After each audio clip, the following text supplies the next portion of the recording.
الحمد لله نحمده ونستعينه ونستغفره ونؤمن به ونتوكل عليه ونعوذ بالله من شرور أنفسنا ومن سيئات أعمالنا من يهده الله فلا مضل له ومن يضلله فلا هادي له ونشهد أن لا إله إلا الله وحده لا شريك له ونشهد أن سيدنا ومولانا ونبينا وشفيعنا وحبيبنا وطبيبنا وعوننا ومعيننا ووكيلنا وكفيلنا وغوثنا ومغثنا وغيثنا وغياثنا نبينا وشفيعنا وحبيبنا وطبيبنا سيدنا ومولانا وملجأنا محمدا عبده ورسوله بالهدى ودين الحق أرسله صلى الله تعالى عليه وعلى آله وصحبه وبارك وسلم. أما بعد فأعوذ بالله من الشيطان الرجيم بسم الله الرحمن الرحيم.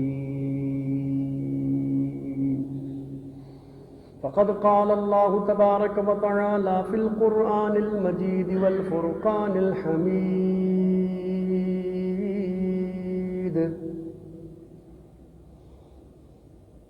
ثاني اثنين إذ هما في الغار إذ يقول لصاحبه لا تحزن إن الله معنا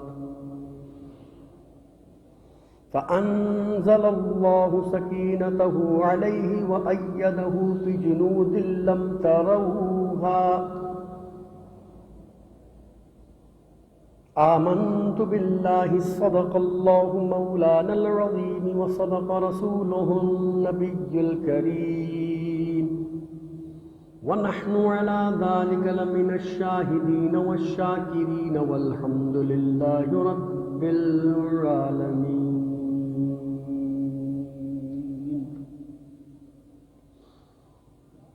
حمد و صلاۃ کے بعد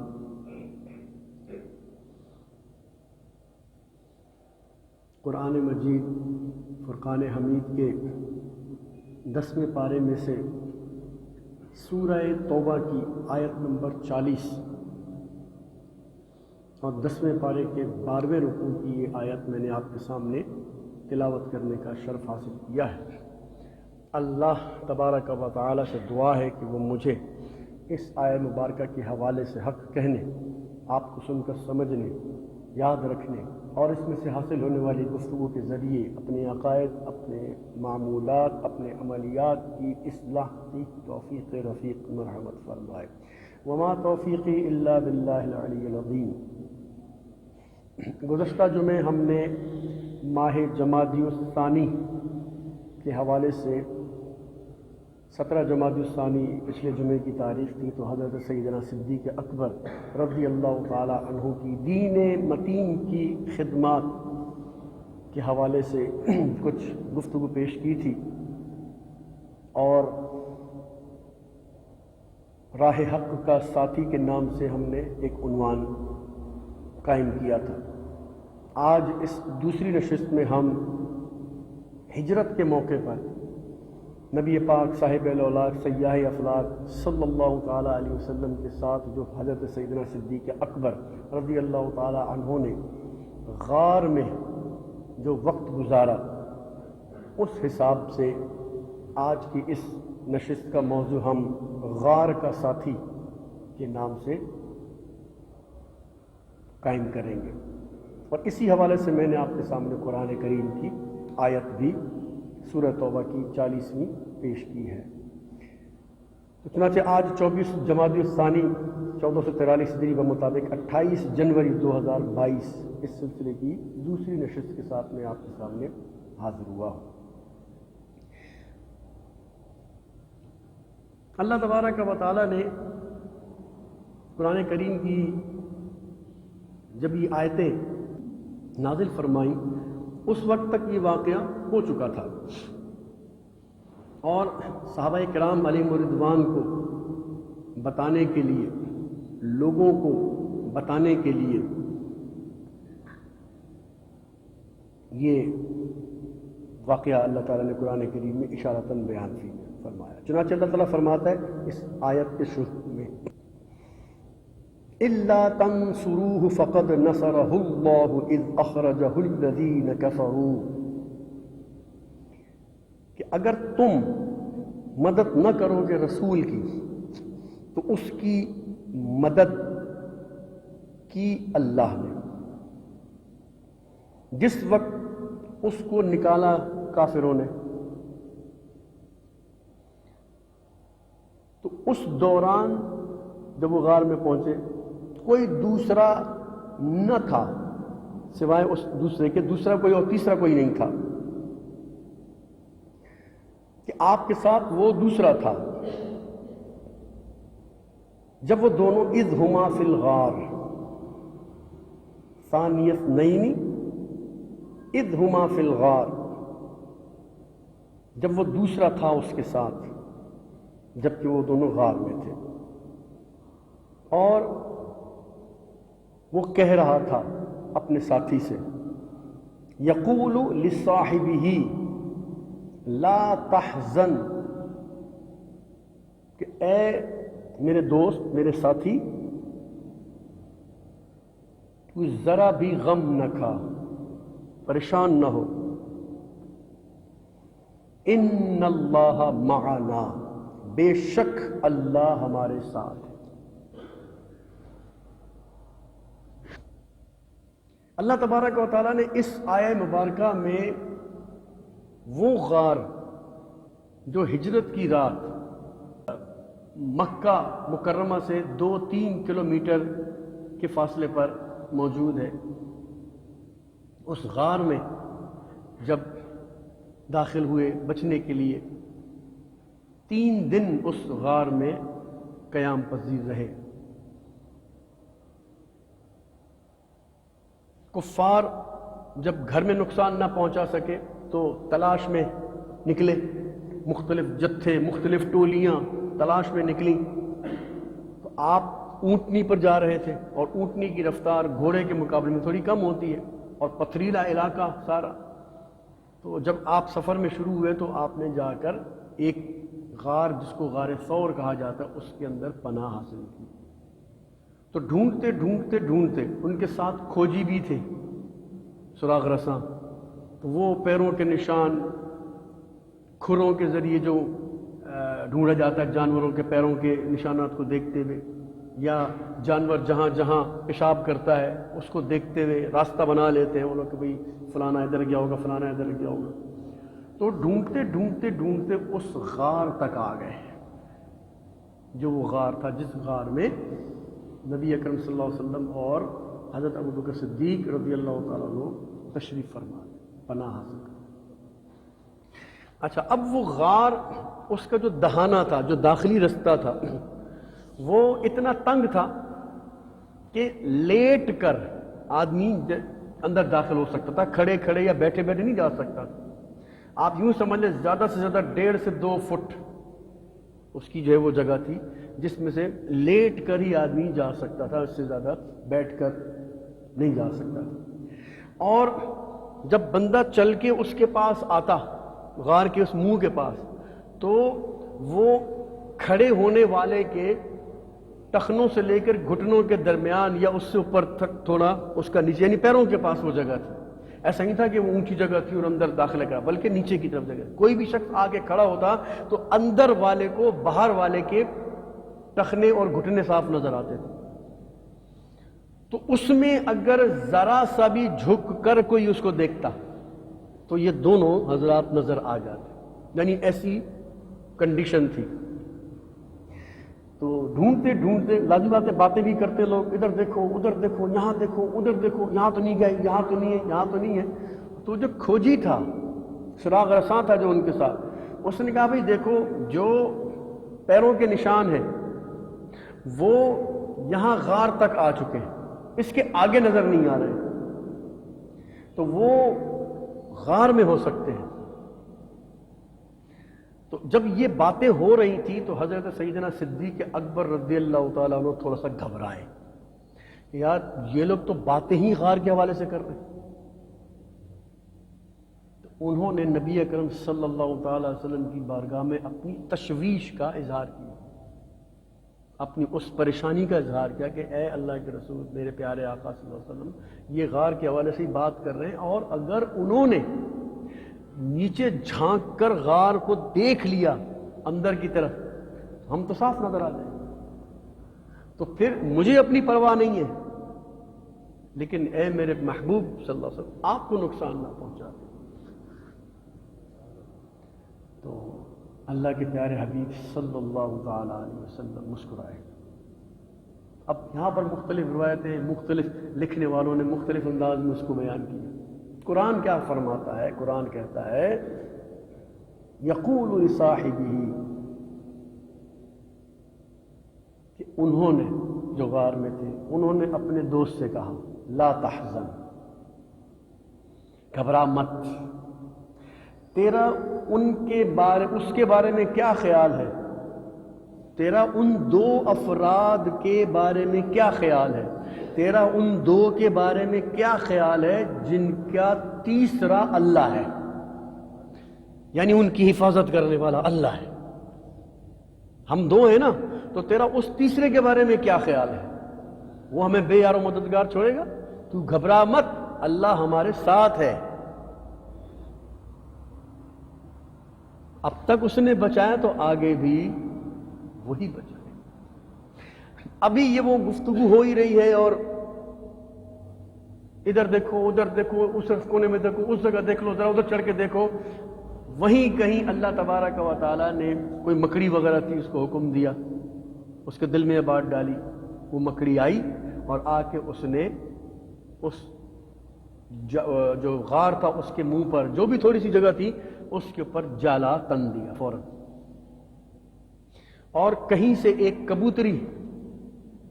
آئی اڑتی ہوئی اور غار کے منہ کے پاس بیٹھ کر اس نے 2 3 4 جو بھی انڈے دے دیے، اور انڈے دینے کے بعد وہیں پر ہی بیٹھی رہی۔ تو اب وہ تلاش و بسیار کے بعد اس سراغ رساں اس کھوجی نے کہا کہ بھائی میرے کہنے پر ایک مرتبہ غار کی بھی خبر لے ہی لو، دیکھ لو غار کو بھی۔ تو اب سب نے غار کی طرف دیکھا تو غار پر جالا تنا ہوا ہے، اور اس کے قریب ہی انڈے پڑے ہوئے کبوتری کے۔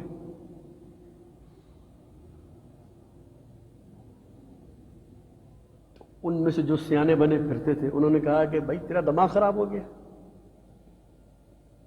یہ دیکھ رہے ہیں یہ جالا تنا ہوا اس دروازے کے اوپر، اندر داخلی دروازے پر، اگر کوئی اس کے اندر داخل ہوتا تو یہ جالا قائم رہتا؟ اور پھر تو جانتا ہے کہ کبوتری کبھی ایسی جگہ پر انڈے نہیں دیتی جہاں لوگوں کی آمد و رفت ہو، تو یہاں کبوتری نے انڈے بھی دے رکھے، اس کا مطلب یہاں پر کوئی بندہ بشر آیا ہی نہیں ہے۔ آیا ہوتا تو انڈے ٹوٹتے یا پھر یہ جالا مکڑی کا جالا ٹوٹ جاتا۔ تو بے وقوفی کی باتیں مت کر، پہلے ہمارا اتنا وقت ضائع ہو گیا، چلو آگے چلتے ہیں، ایسا نہ ہو کہ وہ دور نہ نکل جائیں، چلو چلو چلو۔ یہ کہہ کر ایک ایک کر کے 2 2 کر کے سارے وہاں سے وہ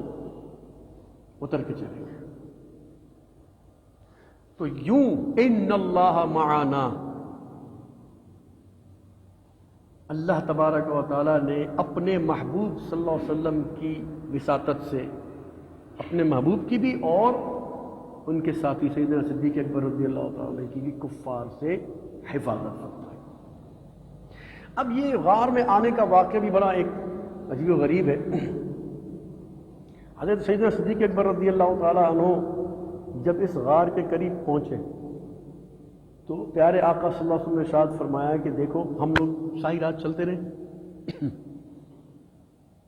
یعنی یوں سمجھ لو کہ 3-4 کلومیٹر، تو اب صبح ہونے والی ہے تو ہمیں کہیں پناہ لینی چاہیے، اور پھر آگے کے حالات کو دیکھ کر پھر رات ہوگی تو پھر ہم لوگ آگے نکلیں گے. ابھی دن کی روشنی میں جانا مناسب نہیں، کیونکہ کہیں سے بھی دور سے کوئی بندہ دیکھ لے گا تو ہم نظروں میں آ جائیں گے، تو اندھیرے میں ہم لوگ نکلیں گے. تو حضرت صدیق اکبر نے کہا کہ یا رسول اللہ صلی اللہ علیہ وسلم ٹھیک ہے میں کچھ جگہ دیکھتا ہوں. تو دیکھتے اس مقام تک آئے، اندر دیکھا تو ان کو اچھا لگا کہ یہ جگہ ٹھیک ہے،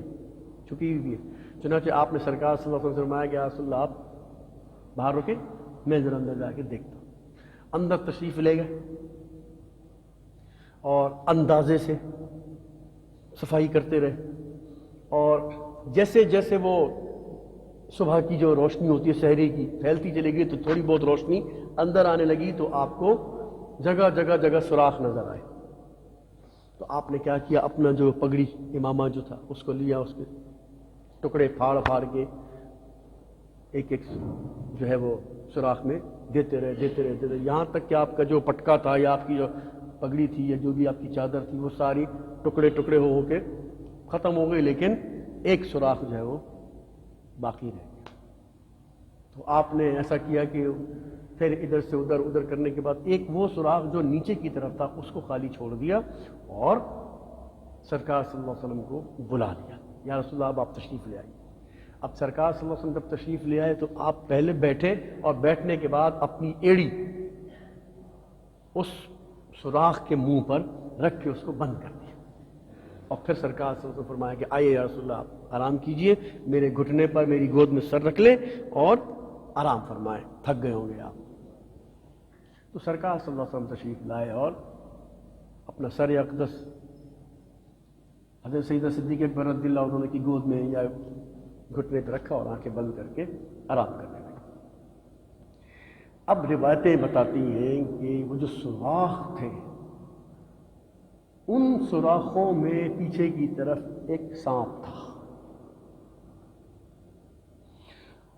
اور وہ جتنے بھی سوراخ تھے وہ گویا اس سانپ کے چھوٹے چھوٹے بل تھے، اس نے گویا راستے بنائے ہوئے تھے، کیونکہ سانپ جو ہے خود ہی بل بناتا ہے، خود ہی راستے بناتا ہے کہیں بھی جانے کے لیے، بل اپنا وہ خود بناتا ہے، راستے خود بناتا ہے. اب یہ اگرچہ گوشت کا ایک لوتھڑا ہی ہے، لیکن اب اللہ تعالیٰ نے اس کے اندر ایسی قوت رکھی ہے کہ وہ مٹی میں یا پتھریلی مٹی میں بھی اپنے رہنے کی جگہ بل بنا دیتا ہے. لمبا کیونکہ سانپ اچھا خاصا 2-4 فٹ کا تو ہوتا ہی ہے، تو اتنی جگہ وہ بنا لیتا ہے کہ آرام سے وہاں جا کے اپنا قیام کر سکے. تو اب چنانچہ اب عشاق جو نبی کریم صلی اللہ علیہ وسلم سے محبت کرنے والے عشاق ہیں، ان میں سے مختلف کہتے ہیں کہ وہ سانپ اصل میں نبی اکرم صلی اللہ علیہ وسلم کی زیارت کے لیے بیٹھا تھا وہاں. اب یہ ایک الگ قصہ ہے، ابھی جمعے کی نماز میں اتنا وقت نہیں ہوتا کہ میں پوری تفصیل میں بتا جاؤں اس کے، کبھی رات میں کبھی موقع لگا کبھی زندگی رہی تو انشاءاللہ تفصیل سے اس پہ گفتگو کریں گے. تو وہ کئی سالوں سے نبی اکرم صلی اللہ علیہ وسلم کی زیارت کے لیے وہاں موجود تھا. اب جب نبی اکرم صلی اللہ علیہ وسلم کا نورانی خوشبودار جسم اس غار میں داخل ہوا تو آپ کے جسم کی بدن کی خوشبو پھیلنا شروع ہوئی. اگر انسان کوئی خوشبو نہ بھی لگائے نا تو انسان کے جسم کے اندر ایک اس کی گوشت کی خوشبو ہوتی ہے. ہم دیکھیں کہیں پہ بھی ہوں اچانک اکیلے ہوں تھوڑی دیروں کی مچھر آ جائے گا کہیں نہ کہیں سے، کیوں؟ اس کو کس نے بتایا میں یہاں پر آیا ہوں؟ ہمارے جسم کی خوشبو. کھٹمل آ جاتے ہیں باہر نکل آتے ہیں، ہمارے جسم کی خوشبو ان کو بتا دیتی ہے. اور اگر ہمارے ہاتھ پر کوئی کھانے پینے کا نشان وہ ہو، جیسے روٹی سالن کا کوئی ہو، تو اس کی خوشبو سن کے چوہے بھی آ جاتے ہیں اور وہ کاٹ کے چلے جاتے ہیں. تو اسی لیے ہاتھ وغیرہ سب کچھ منہ سب دھو دھا کر بندے کو سونا چاہیے، کیونکہ یہ چوہے جو ہے اس طرح کے بندے کو کاٹتے ہیں. 12 تو اب یہ خوشبو جب اس پورے اس میں پھیلی غار میں تو اب وہ ایک سوراخ کی طرف بڑھا. تو جب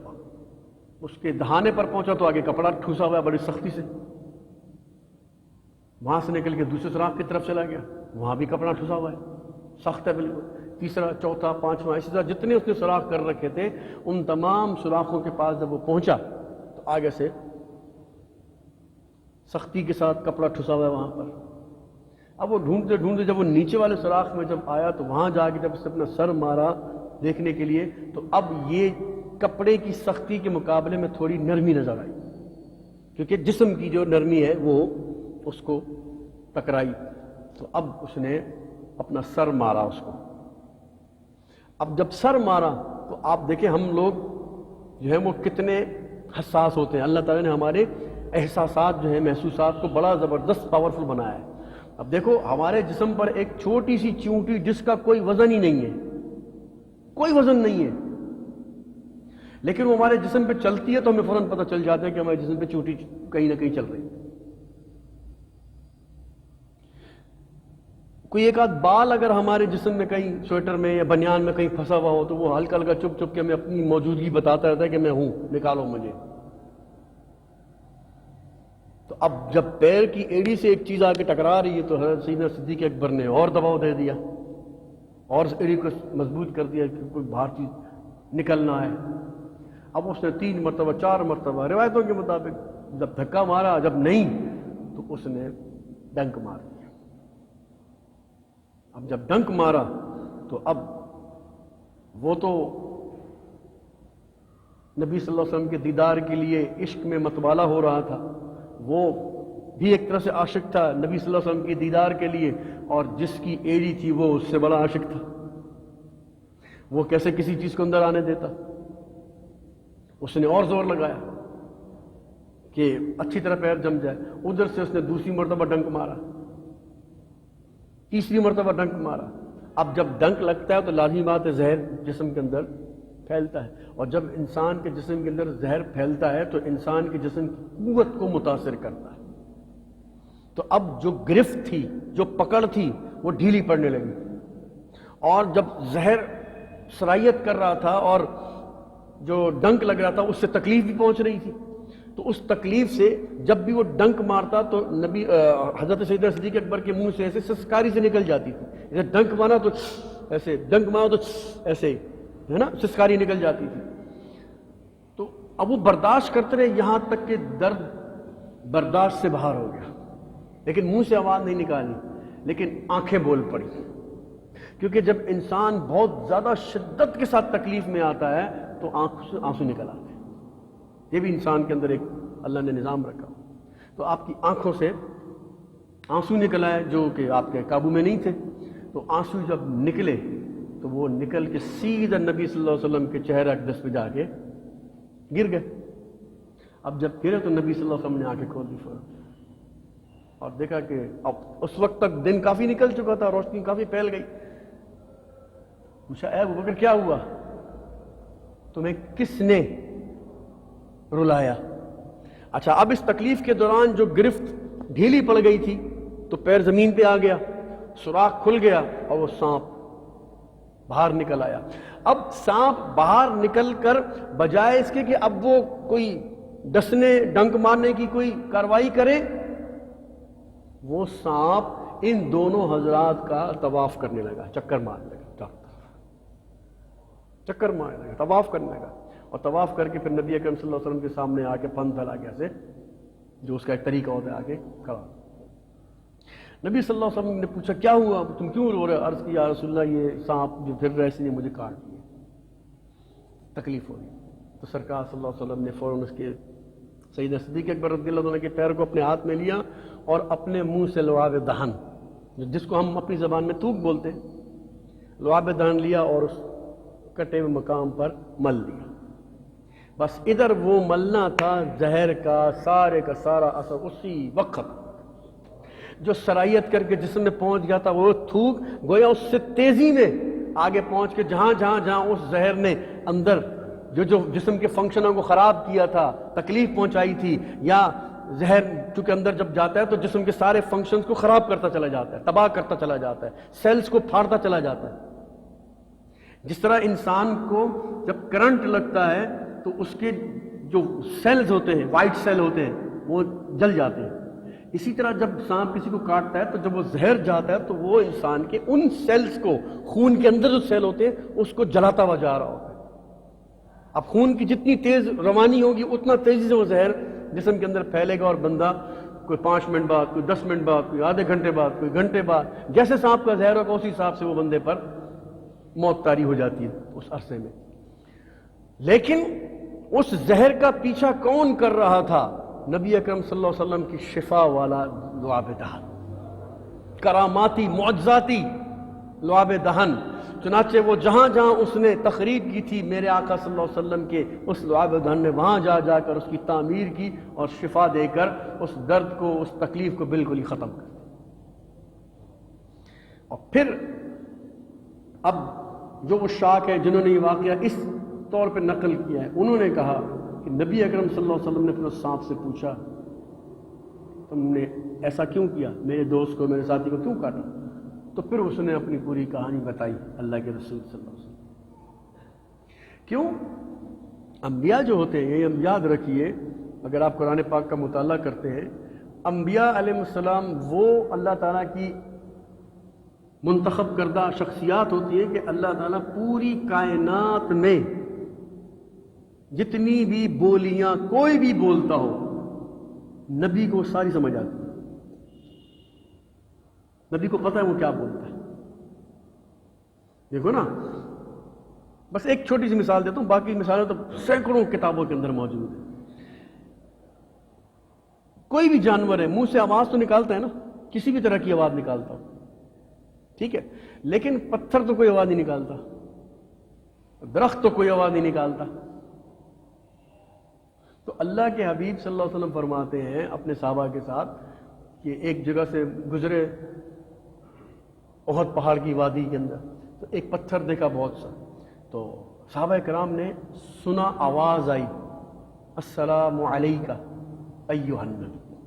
یا پھر الصلاۃ والسلام علیکہ یا رسول اللہ، یا السلام علیکہ یا نبی اللہ، یا اس طرح کے کوئی الفاظ آئے۔ صحابہ کرام نے ادھر ادھر دیکھا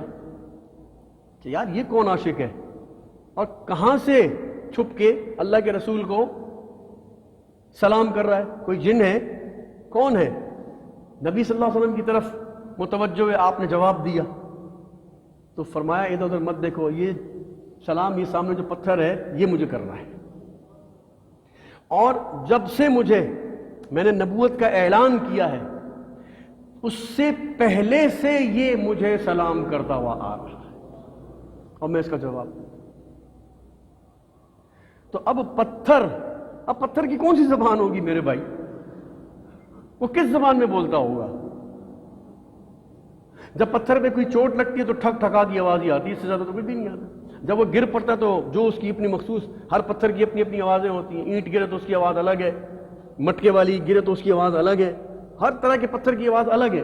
اب وہ پتہ نہیں کیا آواز ہے، لیکن اللہ کے رسول کو پتا ہے کہ اس آواز کے اندر وہ بات کیا کر رہا ہے۔ یعنی ہر نبی کے ساتھ یہ معاملہ ہے کہ وہ مخلوق میں جتنی بھی بولنے والی جو اشیاء ہوتی ہیں ان سب کی بولیوں کو وہ جانتے ہیں۔ تو یہ کوئی انوکھی یا اچنبھے کی بات نہیں ہے، حیرانی کی کوئی بات نہیں ہے، کیونکہ وہ نبی وہ تمام کوالٹیز اللہ تعالیٰ اس کے اندر ڈال کر ہی دنیا میں اس کو بھیجتا ہے، ایسے نہیں بھیجتا۔ اسی لیے جانوروں نے آ کے آپ سے شکایتیں کی، مکھیوں نے آپ کے آگے آ کے اپنی فریادیں کی، اونٹ نے، بکری نے، گھوڑے نے، پتہ نہیں کتنے جانوروں نے آپ کے سامنے آ کے اپنی اپنی فریادیں پیش کی۔ تو آپ کو زبانیں آتی تھی جبھی تو آپ نے ان کی باتوں کو سنا اور ان کے مسائل کو حل کیا۔ تو پھر اس نے یہ ساری بات بتائی کہ ہماری نسل بہت پیچھے کی ہے، تو میری نسل کے میرے باپ، اس کے باپ، اس کے باپ، اس کے باپ، اس کے باپ، پھر اس نے ایک بہت لمبی فہرست بتائی کہ میں فلاں فلاں فلاں اتنے سانپوں کی اولادوں میں سے ایک اولاد ہوں، اور میرے جتنے بھی بڑے تھے وہ سب کو یہ وصیت کرتے آئے کہ ایک وقت آئے گا کہ اس میں نبی آخر الزمان اس غار کے اندر تشریف لائیں گے،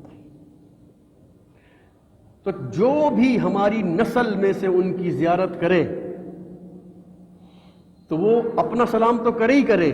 لیکن ہم جتنے بھی ان کے باپ گزرے ان سب کی طرف سے ان کو سلام پیش کریں۔ تو میں اس حوالے سے یہاں پر آپ کا انتظار کر رہا تھا. اب جب زیارت کی جب موقع جب آیا تو ہر راستہ بند تھا. اب بس یہی راستہ نظر آیا تو میں نے 2-3 مرتبہ محبت سے پیار سے ان کو اشارہ دیا کہ میں بھی آنا چاہتا ہوں, مجھے بھی زیارت کرنے. لیکن یہ بھی عاشق تھا تو مجھے احترام اور محبت میں جو ہے نا ان کو, میرے پاس صرف یہی طریقہ تھا کہ آپ کی زیارت کر سکوں. تو میں نے خدا نہ خواستہ ان کو کوئی بے ادبی میں یا ان کو مارنے کی نیت سے یا ان کو کسی اور حوالے سے کوئی بدتمیزی کے لیے میں نے ان کو نہیں ڈنک مارا, بلکہ میں صرف راستہ بنانے کے لیے جو ہے وہ میں نے یہ طریقہ اختیار. تو پیارے آقا صلی اللہ تعالیٰ علیہ وسلم نے پھر اس کی اس بات کو قبول کیا اور پھر اس کے بعد اس کو کہا کہ اب تم چلے جاؤ. سیدنا صدیق اکبر رضی اللہ تعالیٰ عنہ 3 دن اور 3 رات نبی صلی اللہ علیہ وسلم کے ساتھ اس غار کے اندر تشریف فرما رہے. کیوں؟ وہ جو کفار تھے ڈھونڈتے ڈھونڈتے جگہ جگہ انہوں نے چوکیاں بنا رکھی تھی, جگہ جگہ انہوں نے جناب جو ہے وہ بندے متعین کر دیے تھے کہ جہاں بھی نظر آئے تو نکلنے لگتے, پھر کوئی ایسی سمجھ میں آتی پھر اندر رک جاتے, پھر رک جاتے. تو جو ان کو کھانا اور دیگر چیزیں پہنچاتا تھا وہ ان کو بتا دیتا یا رسول اللہ ابھی اپنا نکلیں, ابھی اپنا نکلیں. یہ پورا ایک واقعہ ہے, ابھی تو میں نے مختصر بتایا آپ کو, یہ پورا ایک واقعہ ہے. ہجرت کی رات یہ پیش آیا. ہجرت کے حوالے سے بھی موقع لگا تو انشاءاللہ پوری اس پہ گفتگو ہوگی. لیکن چونکہ صرف غار کا ساتھی کے نام سے چونکہ آج کی نشست میں نے رکھنی تھی تو صرف اس لیے غار کے حوالے سے ہی میں آپ کے سامنے گفتگو کر رہا ہوں. موقع لگا تو ہجرت کے ساتھی کے حوالے سے بھی کچھ مواد آپ کے سامنے پیش کروں گا. تو بہرحال نبی اکرم صلی اللہ تعالیٰ علیہ وسلم